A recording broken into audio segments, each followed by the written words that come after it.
Amen? So last Sunday, nag-start na ta sa atong series, Love Build Series. O ang purpose aning nga series igsoon is to remind ourselves that the real love is only found in Jesus, not in Valentine's Day. Diba? Valentine's Day na ba next karon Wednesday? Nya, lain naman yung Valentine's Day kay kailangan gyud kung wala kay uyab, imong feeling luoy kay kastanan, luoy kay ko firing squad. Sa tuot kag red nga pula kay luoy kuno kay ka. Then kung napag kay uyab po, grabe po nimong paningkamot nga makahatag po ka gift sa imong uyab.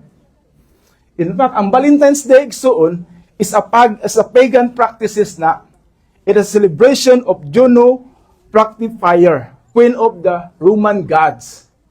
Is a pagan practices, pero pag abot, gi-adapt siya, gikuha siya sa Roman Catholic, gi-celebrate siya sa February 14, ug nahimo siyang tibuok kalibutan nag-celebrate na every Valentine's Day.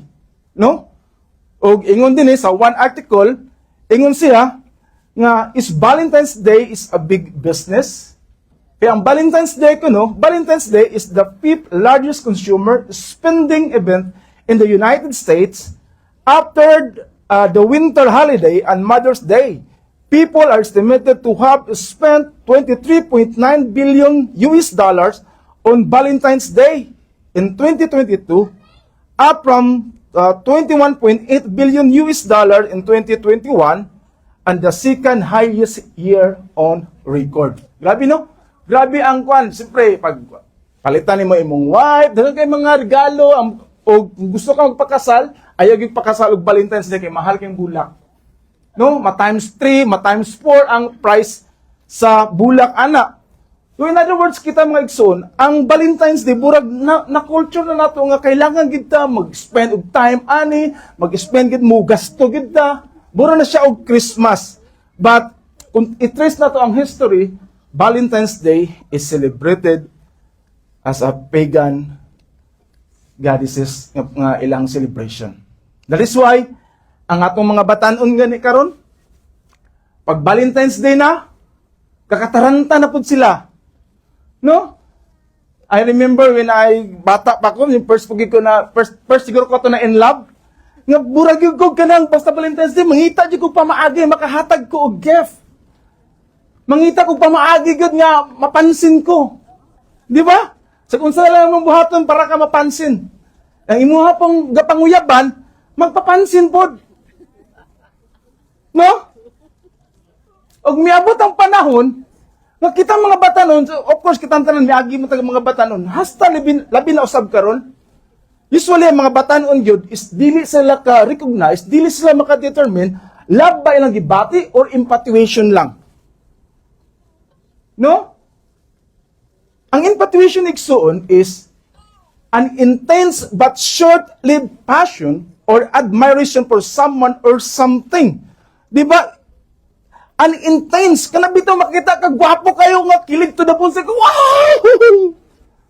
Abi na mo ginlove na ka, gwapo kay siya, mo na kini. Labi na nga, ang naw nga burag imong idol sa Korean telenovela. Ang naw niya sige niya tanaw sa imong gabasahon nga comics, nakita nimo siya, feeling nimo mausya na gid ni, di ba? Abi nimo love na siya. Pagmata igsuon, pagmata. Infatuation lang na siya. Feeling lang na siya nga dili mo lahutay. Feeling lang na siya nga temporary, aduna sa expiration. Ug maabot ang panahon, either kung kamo magid siguro makita nimo kayang no, mao-mao man gyud. Nya imo siyang gipangaban, ay imo siyang nauban sulod sa panimalay until miabot ang pila ka bulan or year baka makita din nimo, ay dili man day siya. Di man di ay. Lahi man di ay. Ang resulta, guba na ang imong kinabuhi, guba na sa gabi ng problema nimo tungod kay abi nimo love ang imong gibati. Now, aduna koy comparison, at least mabal-an na to labi na mga batan-o, no? What is infatuation and love? Ang infatuation is superficial. Ang superficial and love is deep. Di ba? Superficial, panglabas lang imong makita. Guwapo, macho, banggiitan, tisoy. I love you. Di ba? So dili ang love is deep imo gisang ilhon unsa gid iyang pagkatao, no? Ang infatuation is you view your partner as perfect. No, perfecto na gid siya, wa na gid mali. But in love, you view your partner as human. Human is not perfect. Makita nimo nga kung kini di ni maligo, baho gyapon ni. Di ba? Kung kini di ni manupros, baho gyapon ni baba. Pero kung infatuation mong gipili mong pagtanaw, para sa mo perfect siya, wagid mo nakita nga daot. No? In infatuation, you see your partner as, makita niyo ang best side, ang maayo lang. Ang love, you see your partner as a whole person. Kita nimo ang iyang mga mali, makita nimo, tan-aw nimo unsa iyang mga pagkukulang, pero kung infatuation gani, ang side na gid niya. Nagwapa kayo, pero kakabalo day, hugawan. Cute kayo, macho kayo, pero tapulan. Di ba? Wala na nimo makita kayo, mong pagtanaw, ang panlabas na gid, grabe in love, ikastanan. No? In infatuation, you feel excited and obsessed. But in love, you feel safe and supported. Baka obsessed ka pero may always excited yung makita. Asa na katanong kita sa iya, ha? Gusto na dyan ka makakita. Di ba excited pero may kita may na-feeling eh na. Excited pero may obsessed ka sa tanan. Bisag iyang toothpick, imong kaong gamito ni mo. Grabe na kayo ka-obsessed yun. No? But in love, feel kag safe and supported. Og ang infatuation usab kuno dayo, you have a higher flying feelings. Grabe imong gibati. Cloud9, wow, bara jud kag excited ka permi, always ka magmisi, always ka happy ka permi. But temporary lang na siya. But in love, you have a peaceful and content feeling. And infatuation daw, you idealize and fantasize. Di ba? Pag-fantasi ka, pero may grabe mo na, mag-love me, mo, ginapong no? But, in love, makita ni mong realistic kinabuhi. Nga mabot ang panahon, nga mag-init na yung mga kamot, mamugnaw na sa una, grabe yung gunit good. In infatuation daw, you don't know if the relationship is temporary. But in love, you commit making the relationship last. In other words, infatuation is panlabas lang. Ang love is about pinaka-lahom yun. May balaan yun naman tao kung love yun na mo. Mga young, mga youth, ayaw mo padala sa inyong gibati. Tan-awo ninyo kung infatuation ba na siya nga feeling or love. Last Sunday, Pastor Jericho shared with us the legacy of love. Now, what is love? Unsa gani ka-importante ang love? Di ba? Nganong kailangan man ang love? The real love. Dili ka ng mga love lang, feeling lang nimo nga love, pero dili di ay. Tungod kay ang love igsuon, sa giingon pa sa Bible, bisan pagbuhaton nimo ang tanan, pero kung wala may love, ingon sa 1 Corinthians 13, 1-3. I may speak in a different language of people or even angels, but if I do not have love, I am only a noisy bell or a crashing cymbal. Di ba? Bisan pa kunog tanan mga language din sa kalibutan, imong maistorya. Pero wala gani na gugma. Bisan pagbalak nun ka mo diskarte sa imong uyab. Pero wala gani na gugma. Ingon si Pablo, samar ko nagguba nga symbols. Into ingon siya, I may have the gift of prophecy. I may understand the secret things of God and have all knowledge. And I may have faith so great I can move mountains. But even with all these things, if I do not have love, then I am nothing. Amen? Unsa ka importante ang gugma igsuon. Dili lang siya about love lang yan, love lang, pero ang real love, you are willing to give your life. Dili lang kuno nga mabuhat nimo ang tanan, pero kung walay gugma, you are nothing. In 3, I may give away everything I have, and I may even give my body as an offering to be burned. No, grabe na kayo na-expand mo, magsunugon pa yung mong lawas. But I gain nothing if I do not have love. Grabe ka-importante ang gugma, igsoon. You know what? Kay ang gugma, maoy magpabilin. Wag dili gali na wala gani love ang imuhang trabaho, wala gani kay love sa imong work, wala gani kay love in everything imong gigunitan. Pag wala gani na love, wala gini say maayo nga result. May lang na sa primero. That is why I always na ko ingon akong mga anak, maghugas gani mong plato. Butang nga ginagugma. Anong limpyo ka ba? Nga, kuhan yun, kanag yung burabitaw, murag wala na yung ugma. Nga tubagon naman ko, wala naman yung ugma, dito tamang hugas.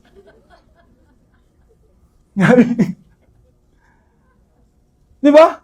In 1 Corinthians 13, the last chapter of 1 Corinthians, ingon din 3 things will last forever. There 3 will last forever. Faith, hope, and love. And the greatest of this is love. The greatest things is love. No? Faith. Sa faith, diha ta ma-save through grace, and by faith, ma-save ta. Hope, diha ta ma-encourage, diha ta magpadayon sa atong work, that is why aduna tayo mamatata og morning, mupadayon ta sa atong mga bulaton because aduna tayo hope. But the greatest things of all is love. Because love can move mountain. Mulabang kag pila ka sapa. Imong buhaton ang tanan. Aron lang maabot nimo o trabahoon mo bisan pag magbuntag ka og work, bisan pag unsa imong buhaton, bisan pag gamay ka na, bisan pag unsa na kalayo siguro, if love na gani ang mag-force sa imo, trabahoon na nimo. That is why moingon ta nga nganong buhaton mo nato ang mga butang na dili naman unta importante. Sometimes makaingon ta nga unsa man ning mga kining uban mga Christian kay pork mga crazy na kayo. Diya sa daalan magsinggit-singgit diya, magsangyaw sa mensahe sa Ginoo sahay kulang na lang guna sila sa labaw bato. Duwa kat ako sa butig igsoon ang ilang love ana igsoon yung passion sa gugma sa Ginoo.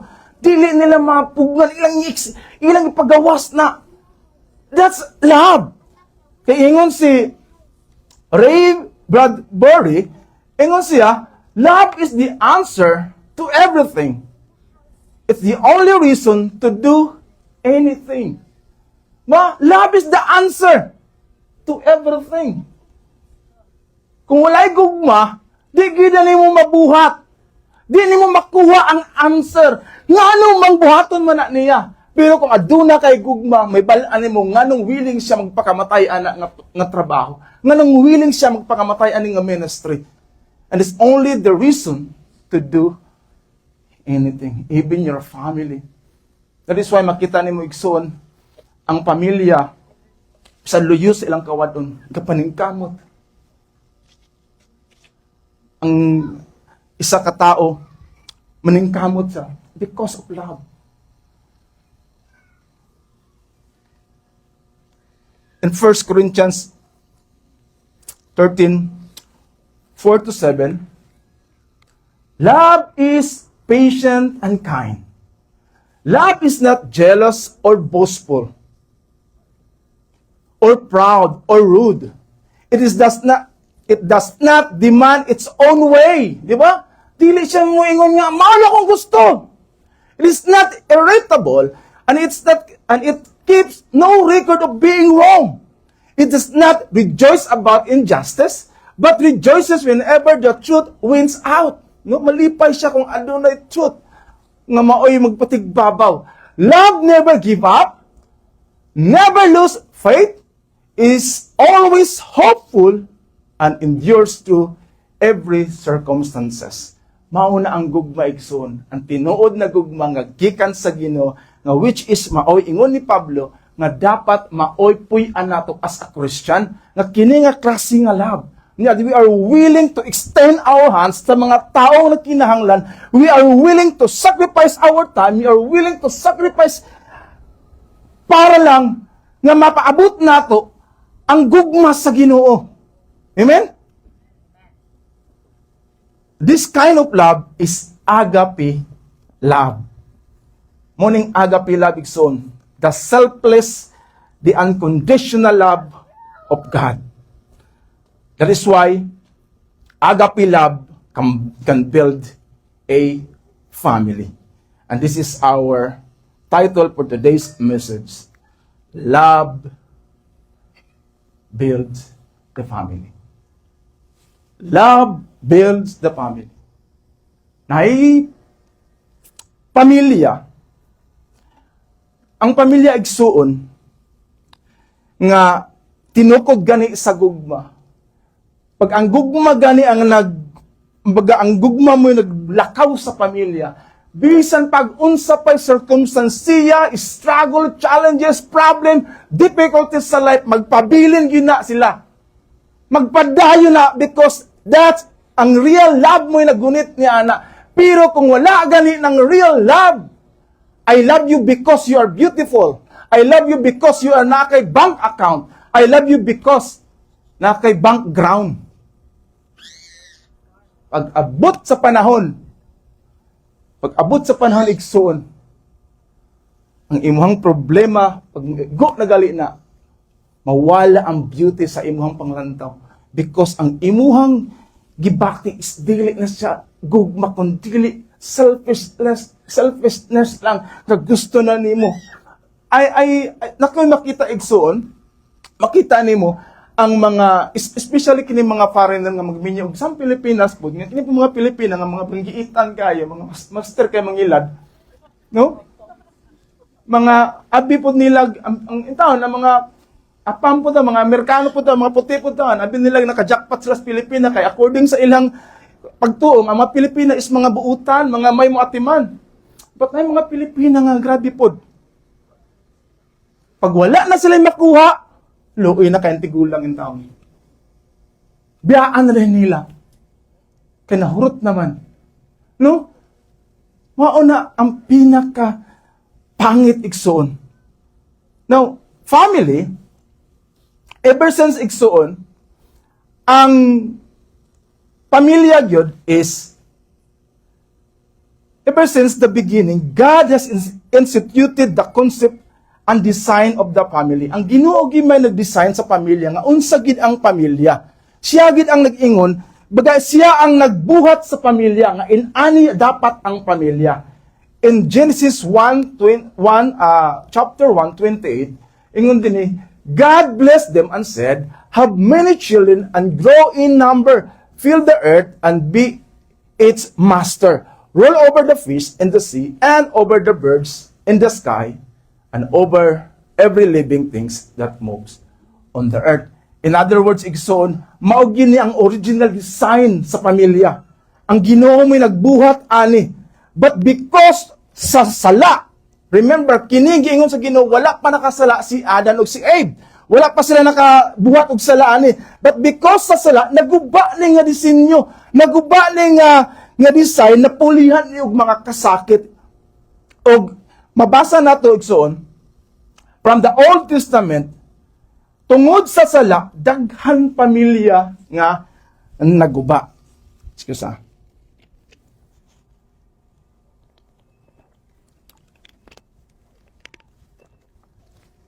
Okay. Daghan pamilya nga naguba. Una, example, si Adam and Eve. Sila ang original, sila ang giingnan sa Ginoo ani, but pagkasala nila, unsay nahitabo sa ilang pamilya. Remember, nakanak sila duha, magulang, duha ka lalaki, si Cain ug si Abel. Unsay gibuhat ni Cain? Gipatay niya iyang manghod. No? Naguba ang ilang pamilya tungod sa sala. Si Abraham, God chosen man, gitawag sa Ginoo, the father of all nation. Gitawag siya, gipili siya sa Ginoo, but nagminyo siya duha yang asawa, si Sarah ug ang mid-servant ni Sarah nga mao si Hagar. Then pagpanganak niya kang Ismael ug ang nahitabo igsuon tungod sa sala si pagkatao ni Isaac, ang nahitabo guba ang ilang pamilya, gipapahawa ni Sarah si Isaac ug si Hagar. Isip ikaw isa kamahan, anak biaya po na nimo, naguba ang pamilya. Di ba? Sa Old Testament pa lang daan, nakita nga nato nga daghan na kayong problema because of sin. Now, dinhi kang David. Si David, the man after God's own heart. Di ba? Pinili sa Ginoo, maayo nga tao, maayo nga king. But because of the sin nga iyang nabuhat, nga iyang adultery and murder, adultery niya kay Bathsheba and murder, ang murder niya sa bana ni Bathsheba nga si Uriah, ang hitabo unsay natabo sa ilang pamilya, nagka-distorted, nagkagubot ilang panimalay. Og naay isa niya ka anak nga babae, girip sa iyang half-brother. Pag-rip sa half-brother, nasuko po ang isa kaigsoon nga si Absalom, gipatay niya ang half-brother niya. In other words, sulod sa panimalay ni David, grabe ang chaos, grabe ang kagubot. Grabe ang kagubot. No? But in fact, David is the man after God's own heart. In other words, sulod sa panimalay igsoon, aduna na, ang pamilya, ever since sa kaniadto og karon, daghan na kaayo problema. In fact, number one target ni Satan is ang pamilya. Number one target ni Satan is atong pamilya. Kay kung ang pamilya guba, ang tanan membro usab sa pamilya, maguba usab ang ilang kinabuhi. That is why we need to remind ourselves that we need to take care our family. We need to invest love in our family. Aron dili ta ma-distorted, ang dili ta maguba, kay ang number one nga punto ni Satan is ang pamilya gyud. Kay once maguba na tanan. Amen ba? According sa psychcentral.com, ingon din igsuon, is American research man eh. Ingon sila, 1 out of marriage in divorce. 1 out of 4. Sa America ni, upat is ang isa na is buwag. No? Grabe ang Amerika, no? 1 million teenager girls will get pregnant out of wedlock. Kay bulag ang pamilya, so 1 million teenager teenager girls get pregnant out of wedlock. Anong wala pagkikasal, naburos na. Di ba? Nag-uban na, naburos na. And 500,000 of those girls will abort their babies. No? Of all the 14 years old girls today, 40% will become pregnant by their 19th birthday. And every 78 seconds, a teenager in America attempt suicide. Tuwag soon, pag maguba gani imong pamilya, hinay-hinay ginagkaguba po. Pag maguba ang imong relationship sa imong asawa, hinay-hinay po nagkaguba ang imong mga anak. I know this example, nakabalo ko ani. Kay usapod sa among parente na didto, inanak po naglang struggle. Pag divorce ilang mga anak, ga-attempt og suicide.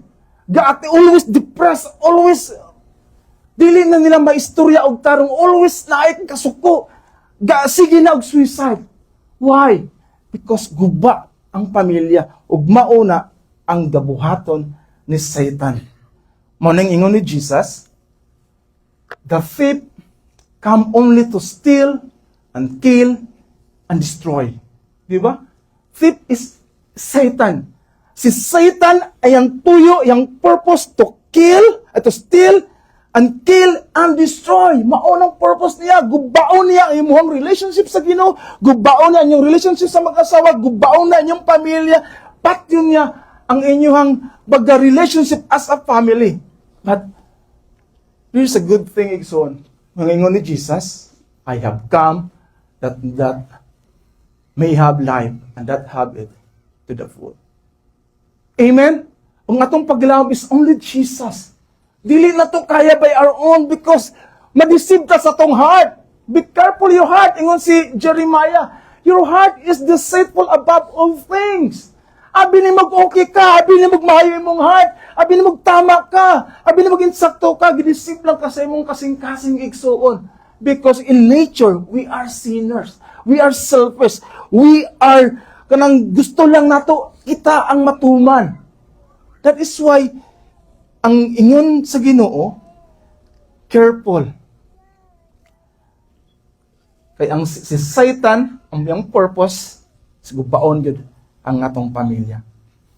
That is why, son, in Scripture, God give us a blueprint for how the family to function. Tagaan na, alam ng Biblia igsoon, nanay blueprint ana unsaon pag function sa isa ka pamilya. O you know what? The father is the head of the family. Ang papa gyud maoy maglalas sa pamilya. Remember Adam? Unsa gibuhat ni Adam sa pagkasala? Si Adam ang giingnan sa Ginoo, do not eat this ganing prutas sa center, makaha naman ta na ayaw ni si Adam ang giingnan adto. But pagkuha ni pagbuhat ni Eve, unsa gibuhat ni Adam? Wa siya nagtingog. Bikaon pagid hinuon siya, wa niya gibadlong ang iyang asawa. Di ba? Abraham, kinsa may nagkos sa ilang gubot? Si Sarah. Ingon si Sarah, wa ti wala na ko dinawa ka anak. Kani ako miserban anak kini para na tayo liwat. But you know what? The father of Arab nation is Ismail. Until now, the Jew and the Muslim, they are fighting each other. Igsuunan na sila igsuon. Igsuunan na sa, but they are fighting because of sin. And David also.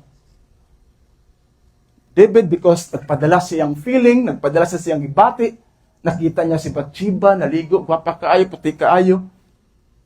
Wala niya gigamit ang iyang mind, ang iyang heart, nga giingnan siya sa Ginoo.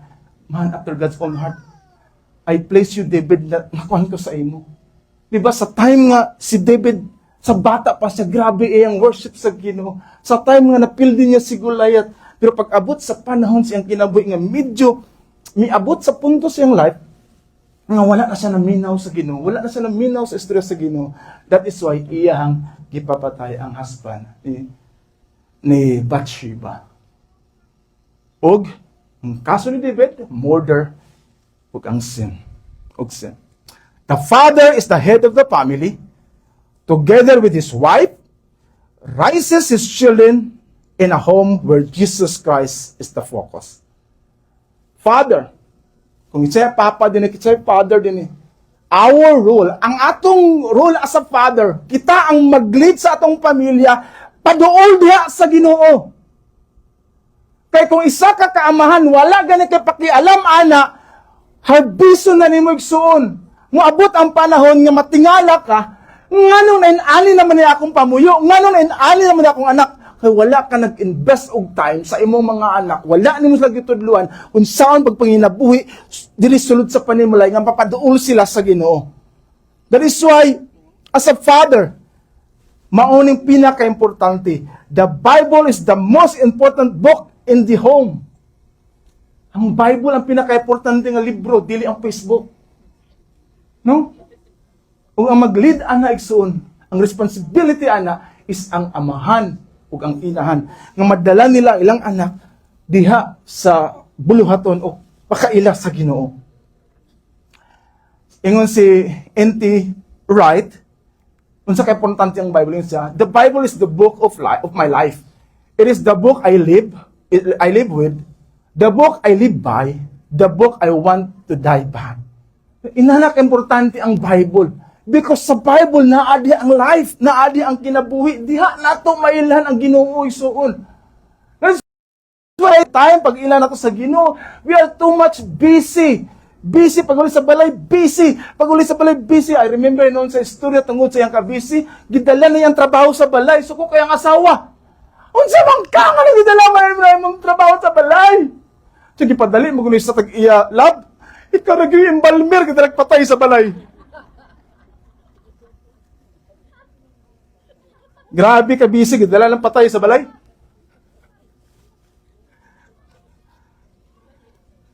No?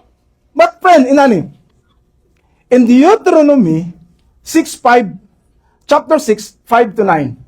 Ingon din love the Lord your God with all your heart, and with all your soul, and with all your strength. This commandment that I gave you today are to be on your heart. Impress them them on your children. Talk about them when you sit at home and when you walk along the road, when you lie down and when you get up. Tie them as symbol on your hands and bind them in your foreheads. Write them on the doorframe of your houses and your gates.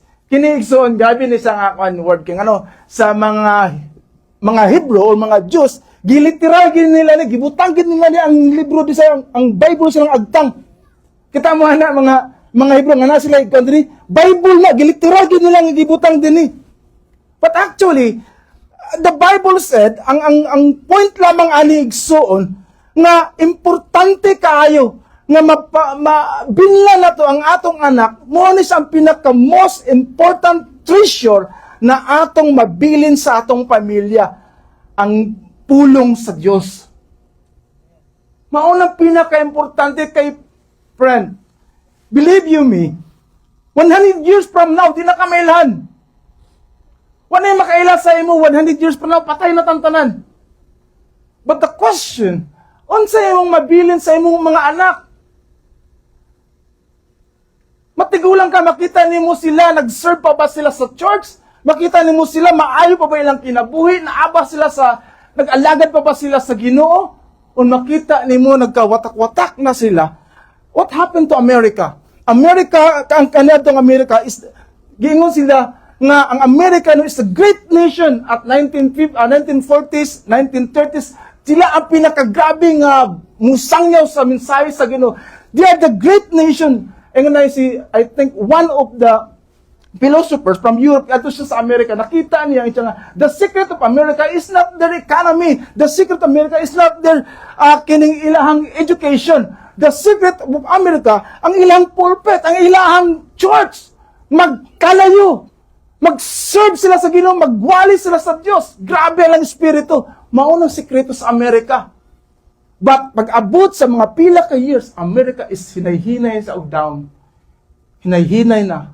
Tungod, what happened to America today? They are more in liberal. More na sila sa kanang mga bright na lagi. Gikalimtan na nila ang Ginoo. May gani kinapa sila alas nga gigunitan. Kagunit pa sila sa Israel. Pero sa ang favor sa Ginoo napa sa ila. Pero kung buyan na nilang Israel, yabo gila sila igsoon. Yabo na sila. That is why importante ang pulong sa Dios. Ug aduna ko tuloy ibilin ka nato igsoon nga masabtan nato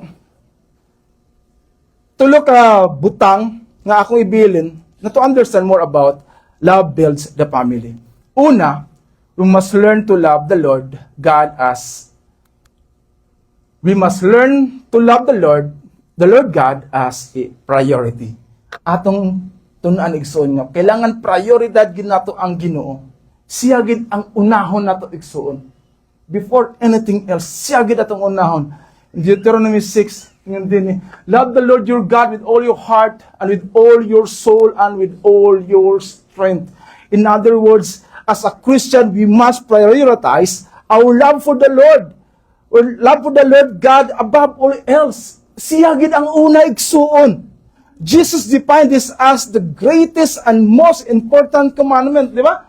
Ingon si Jesus sa Matthew 22, 37 to 38. Ingon siya, Jesus replied, yan ang gigamit nga kan sa Deuteronomy. Ingon siya, love the Lord your God with all your heart, with all your soul, and with all your mind. This is the first and the greatest commandment. In other words, there is no other greatest commandment kundi kini lang. Love the Lord your God. That how? Unsaon man nato pag-love sa Ginoo? Unsaon man nato pag-love sa Ginoo kung dili nato siya taganog time? In other words, love the Lord your God. Love the Lord is our priority. Prioritizing God in our daily life is essential for spiritual growth. In other words, kung gusto ka mo grow, kung gusto ka mo tubo sa Ginoo igsuon, love the Lord your God. Dili na lang nato basta-basta lang. Dili lang nato yung nga, kasabot man ang Ginoo sa kuha ba? Ang Ginoo gugma ko na, kasabot na sa ako. Nani naman jud ko ba? Nani naman gumausab? Pero gugma man siya. No. Kung gusto ka mo grow, but ang question ako is unsaon man. Unsa may mga practical na mga pamaagi. Una, I think makatabang ni sa Tigson. Start the day with God. Start the day with God. In other words, before anything else, please, just pray lang kung kagamay. Pila naman, kapag matalog, ini, ligo, lakaw na yun. Lari pag, Lord, salamat, makamatak ko. Di ba? Lord, thank you so much, Father. Nagnapak ko strength, napak ko kusog. Na, start the day with God. Sugod ta sa buntag igsuon nag-ampo or even pagbasa diha sa Bible. Ikaduha, establish daily habit. Kailangan aduna kay habit igsuon. Every day, prayer or worship or time nimo diha sa Ginoo, time nimo sa words of Ginoo, imong bagay mo ang daily routine. Dili kay pagmata nimo. Uy, walay nag-like. Di ba? Pangitaon niyo, mas una pa na si mo, nagkatulog pag gani ka, nag-like atong i-post na ko ba? Pag mata niyo, wala man, wala. Di ba? In other words, kailangan i-establish mo ang daily habit ni mo igsuon. Nagtagaan na itong priority ang Ginoo, tagaan na itong time na mag-worship ka, prayer. Katuloy igsuon is seek God first. Unahagin ang Ginoo. Make an effort to put God in the forefront of your decision and activities. Unahang gini mo seeking God guidance. Lord, tama ba ni? Sakto ba ni nako nga buhat, Lord? Kini ako decision ni karon, Lord, na abay maepektuhan ani kini, Lord, unsa ba kay ikuan ani, Lord, di ba? You ask guidance of God, you ask wisdom. Because sometimes ang atong mga decision, lahi ra ba ta mga decision labi na ning mga kami mga lalaki? Mag-decision nami walay saktong una-una. Labi na grabing emotion. Bulag raman diay. Di ba? Di ba? Bulago na kong puti, kung di kolor. Mga laba ko. Pero sometimes, ang emotion ni mo, pag dili ganyan mapugnan, that is kailangan ka wisdom sa Ginoo. Seek God first before ka mag-decide. Before ko, Lord, mapalito na ko ni nga yuta, Lord. Barato ra kaayo, Lord. Ingon ka, palit na ko ni kay selfish mo sa katong kay widening naman dito. Wala. Di ba? Naibaligyan ang laptop. Brato kayo. Palit na ka dito. Kinawat mo dito. Kailangan ka wisdom. Kailangan ka Lord, tama ba ni? Sakto ba ni? Ikaw patigsuon. Get involved in a Christian community. In other words, appeal ka sa ministry. Appeal ka sa couples. Appeal ka sa couples. Appeal ka kung asa man ka. Ibutang, appeal ka sa mga ministry. Kay diha, matuyukan ka. O mga adunay mga kasing-kasing nga tao diha pug ka mo grow diha sa imong espirituhanon nga kinabuhi, tabangan magtinabangay ta as dili man ta mga perfecto nga mga Christian adun tay mga failure, but there are strength sa katao nga weak nimo ug weak nimo strength niya magbinayluhay mo ka idea unsaon ni, but by the grace of God kana nga pamaagi igsuon kailangan ka makig-involve ka sa Christian community, di ba? Kailangan na igsuon. Ayaw lang nga, musimba lang ka, Sunday, maulit din ka, trabaho, balik na pagkag Sunday, ulit na pagka trabaho, bayo Sunday. Di ba karoon, ma-burnout ka, sumumag kinabuhi ay? Sumba, trabaho, simba, trabaho. Paggamit sa Ginoo. Kabalo ka nga nung gwapa ka? Kabalo ka nga nung bright ka? Kabalo ka nga nung kusgan ka? Kabalo ka nga nung talented ka? Gibuhatag na sa Ginoo para na siyang kingdom, para magamit. Kaya ang tao gani nga, dili magamit sa Ginoo, always na kapoy. Pero magamit ka sa Ginoo, always ka excited. Always ka happy. Nga naman, because you are created by God's purpose. Dili sa imuhang purpose. That is why na mga tao lain-lain og mga gift, na mga tao nga gift of giving, na mga tao nga gift of preaching, na mga tao gift of music. Pero the more na nila i-exercise ang ilang talent, the more sila happy, the more sila mo gwapa, the more sila mo gwapo. Di ba? Pero kung imuha lang gali ng taguan, ikaw lang isa, always ka bitter, may pasila, kay gwapa, ako pangit. Saan mo dito ka pangit? No? Kalima, reflect on your priorities. Regularly assess your priorities. Ensure that God holds the primary place in your life. Unsa may mga priority soon? Unsa man imong priority karon? Imuha bang makeup? Unsa imong priority? Imuha bang kagwapa o kagwapo? Imuha bang a situation sa imong life? I-assess nimo na sa Ginoo. Lord, basin layo na kay ko sa imuha. Basin, nagtuo lang ko nga naakap, pero di ay ako araning feeling. Nga, oh, okay ra kay kalod, buhutan ka, okay ra ka. No, ayaw pag-assume igsuon. Kailangan ka muduol diha sa Ginoo.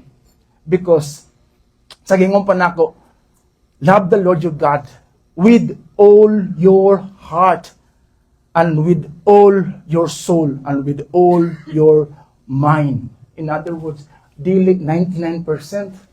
Dili 99.9, kundi 100% igugmaon nimo ang Ginoo. Amen? Nganong importante niya sa igsoon? That is why ingon si Jesus, this is the first and greatest commandment. Kaya ang gugma nato sa Ginoo, maunang mag-guard sa tricks ni Satan. Ang relationship sa Ginoo. Uy, halos na, juicy na, day. Ay kaduha is build your relationship with God daily. No, build your relationship with God. Adlaw-adlaw, dili lang kada Sunday. Dili lang kada kwan, every day ni mo na gina-build. In Deuteronomy 6, it says nga, this commandment that I give you today are to be on your heart. In other words, God commanded us to make intentional and consistent effort to seek God and obey God's commandments. Di ba? Seek God and obey. Every day na, dili na ingon nga, every Sunday. That is why ingon si Jeremiah 29, at 29:13, you will seek me and find me. When you seek me and find me all your heart, with all your heart. Di ba makita na, pangitaon na itong Ginoo every day. Every day sa atong kinabuhi igsuon. Tungod kay ang presensya sa Ginoo, baga ang relationship nato sa Ginoo, kailangan nato na i-cultivate matag adlaw. I-practice nato na everyday, dili lang sa Sunday. Build your relationship with God daily. Involved na siya ang living out our faith. Kailangan po the followers of Christ, we are called to embody His love, compassion, and grace in our daily interaction. One good living out ang atong pagsalig sa Ginoo. Dili lang ta mo salig pag kanang angayan every day. You trust God every day. Sa imong paglakaw salig sa Ginoo. Ang pagsalig sa Ginoo dili siya about kanang wala kay kaunon salig ko sa Ginoo. No. Sa bawat nimong gibuhat, you trust God niya, ubanan ka siya. That is why ma-practice na nimo in times sa imong problem and troubles na anak kay gunit daan. You know, kay balo ka that God is always with you. That is why living out our faith. Ikaduha, growing strength in times of trials. Kailangan in the midst of life, trials and tribulation, our relationship with God serve as anchor of hope and strength. Paduol kita diya sa Ginoo igsoon.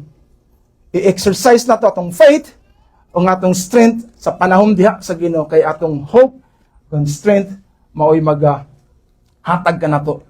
Kay as I said, moabot ang panahon moagi kitag mga problema. Last, as I end, live as a living testimony that love builds the family. In other words, puy-an mo as a living testimony ka sa imong nga ang gugma mao'y maka-build sa pamilya. In Colossians 3:8-21, mauni ang gitudlo ni Pablo sa mga Christian family na ay system nga gihatag ni Pablo nga atong sundon as a family, as a Christian family, because kung ato ning balihon ni Gisuon, magkayagaw ang atong pamuyo. Ingon si Pablo, wives, submit yourself to your husband as in fitting in the Lord. Husband, love your wives and do not be harsh with them. Children, obey your parents and everything, for this place is the Lord. Father, do not embitter your children, or they will become discouraged. Di ba? In other words, wives, submit to your husband. And husband, love your wife. Dili na to balihon. Ang resulta karon sa atong generation, ibaliktad na. Husband, submit to your wife. And wife, love your husband. Bali na. Dapat, husband, love your wife, and wife, submit to your husband. Dili na to na bilang is why, pag balihon na ganita, magkagubot gina ang sulod sa panimalay. As I enigsoon, na ko'y poem anigsoon, as a, kining nga poem is para ni sa parents, ay para siyang anak. I hope nga maka-inspire niya sa to as a family, because no matter what, sa situation na to, either problema man ta, naaman tayo kung pero still stand gapon ta tungod sa gugma nga atong naambit diha sa Ginoo. Kini nga poem igsoon is, ingon din sa poem, sabi ni kang A Parent's Heart ang title. When you feel like breaking down or crossing in, who do you turn to forgive your sin? When you cried out lonely tears, who will be there to fight your fear? And when it feels like no one would understand, who has there to hold your hand? There are people you can't replace. They're the one who gave you your face. They love you through thick and thin.